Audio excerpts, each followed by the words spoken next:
It was a quiet Sunday morning until the sound of screeching tires shattered the calm. I rushed outside to find a shiny, overpriced sports car nose first in my front fence, splintered wood everywhere, tire tracks carved deep through my yard. Behind the wheel was none other than the 19-year-old son of our infamous HOA president, the woman everyone in the neighborhood calls Karen, and not affectionately.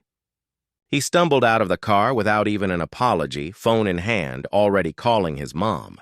5 minutes later, she pulled up, stepping out like she owned the entire street, demanding to know what I did to cause her son to crash. I was speechless. My fence had been in the same place for 15 years, unmoved and minding its business. She insisted the curve in the road was dangerous and claimed I should pay for the damage to her son's car. I told her to calm down and wait for the police, which she didn't like one bit.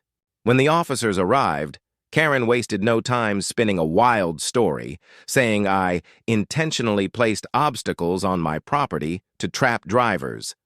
The officer raised an eyebrow, looked at the busted fence, then back at her and said, "Ma'am, he drove off the road and onto private property." While Karen kept ranting, I quietly handed the officer my doorbell cam footage, crystal clear video of her son speeding around the corner, losing control and slamming through my fence while texting.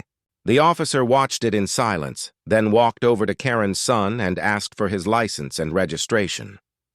Turns out, he was not only uninsured but also driving on a suspended license. Karen turned red, then white.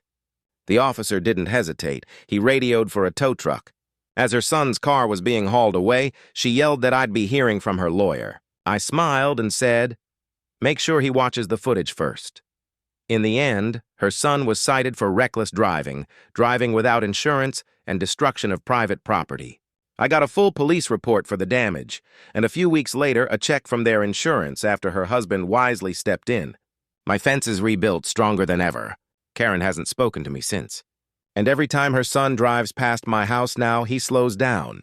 Funny how consequences work when the law doesn't care who your mom is.